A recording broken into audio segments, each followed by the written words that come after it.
आइए हम देखते हैं हमारा क्वेश्चन है, एकदम बिल्कुल नया क्वेश्चन है। क्या है?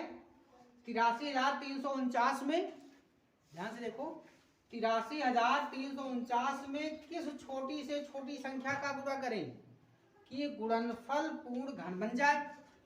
ठीक है, और उसके बाद फिर अगर पूर्ण घन बन जाता है, गुणा करेंगे किसी छोटी छोटी संख्या से गुणा करेंगे तो पूर्ण घन बन जाएगा।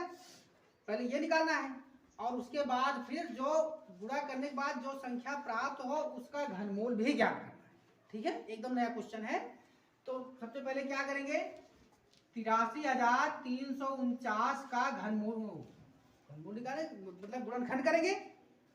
83,349 का गुणनखंड करेंगे तो ये लास्ट में 9 है, इस संख्या के इकाई के स्थान पर 9 है, इसलिए सम संख्या नहीं है। जब सम संख्या नहीं है तो 2 से कटेगा ही नहीं, 2 से नहीं कटेगा। अब ये देखेंगे कि क्या 2 के बाद वाली संख्या 3 से कटेगा। अब 3 से कौन कौन संख्याएं कटती हैं? जिन संख्याओं के अंकों का योग 3 से कट जाए वो संख्या 3 से कटेगी। तो ये इसके अंकों का, ये संख्या हमारी 83,349 जो संख्या है, इसमें जो अंक हैं इन अंकों को जोड़ेंगे और जोड़ने के बाद जो आएगा योगफल, क्या वो 3 से कटता है हम चेक करेंगे। तो जोड़ लो पहले अंकों को जोड़ेंगे। 8 और 3 को जोड़ेंगे, 8 3 11, 11 में फिर 3 जोड़ दो 14, 14 में फिर 4 जोड़ दो, 14 4 18, 18 में फिर 9 जोड़ दो तो होता है 27।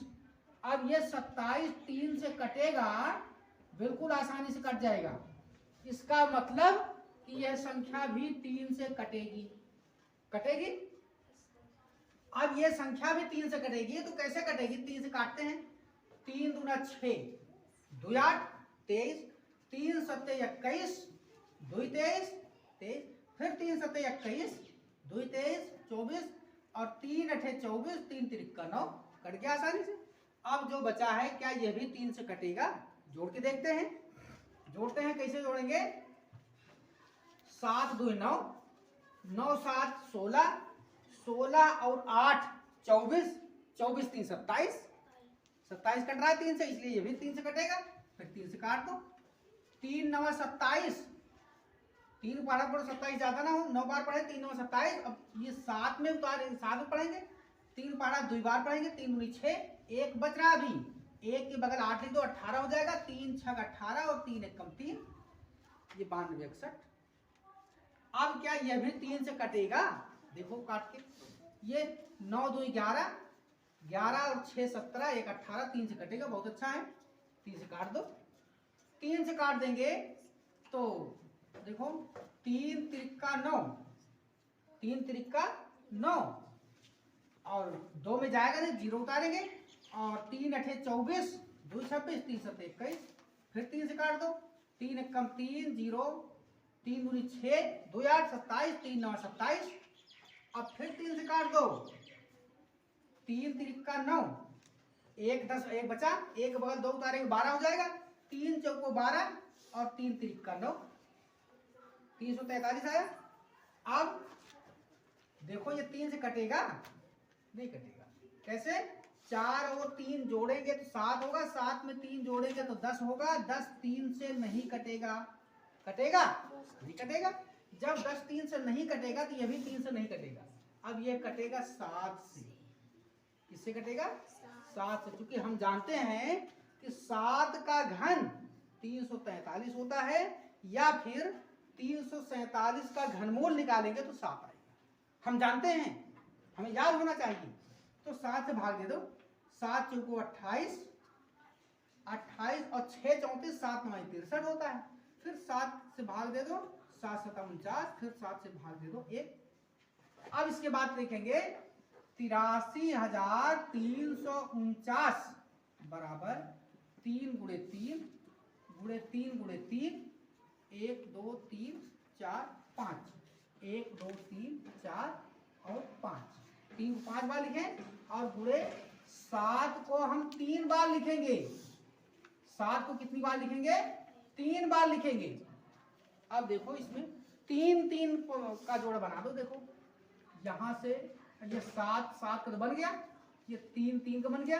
अब ये 3 3 अभी कम है इसमें, एक 3 कम है ना यहाँ पर। जब एक 3 कम है तो इसका मतलब है कि यहाँ पर 3 को एक 3 एक्स्ट्रा बढ़ाएंगे कि नहीं बढ़ाएंगे? एक 3 एक्स्ट्रा बढ़ा दिए, गुणे इसको क्या करेंगे 3 का क्यूब गुणे 7 का क्यूब। लेकिन जब यहाँ 3 बढ़ा दिए हैं तो इधर भी 3 से गुणा करना पड़ेगा। ये 8 ये 83,349 को हम 3 से ही गुणा करेंगे। इधर भी 3 से गुणा करेंगे, इधर भी 3 से गुणा करेंगे। अब हमारा पूर्ण घन बन जाएगा। ये भी 3 3 का जोड़ा बन गया। गुणा करके देखो, 3 9 27 हासिल 2, 3 चौको 12 2 14 के 4 हासिल 1, 3 1 कम 3 1 4 और उसके बाद 3 9 27 3 चौको 12 2 14 हासिल 1, 3 त्रिक का 9 9 1 10 के 0 हासिल 1, 3 त्रिक का 9 1 10 के 0 हासिल 1 और 3 अठे 24 1 25 5 हासिल 2। बस ये पूरा 25 लिख देते हैं। ठीक है, बराबर। अब ये 3 3 का ये 3 का क्यूब गुणे 3 का क्यूब गुणे 7 का क्यूब आ गया। हाँ, ये आ गया इतना। अब क्या करेंगे, इसका घनमूल निकालेंगे।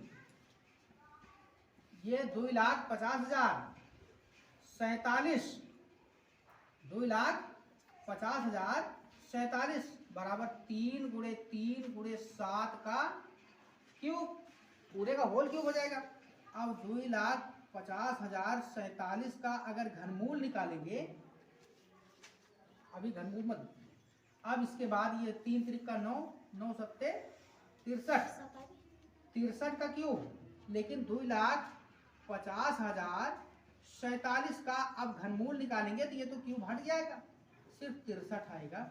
ये इसका यहां तक अगर देखेंगे, यहां तक तो हम यहां लिखेंगे 3 से गुणा करेंगे। ठीक है, यहां लिखेंगे अतः 83,349 को 3 से गुणा करने पर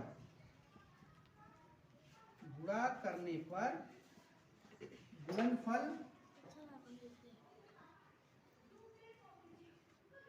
पूर्ण घन बन जाएगा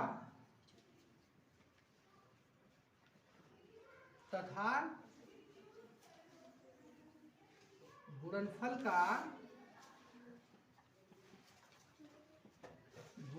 का घनमूल कितना होगा 63। बस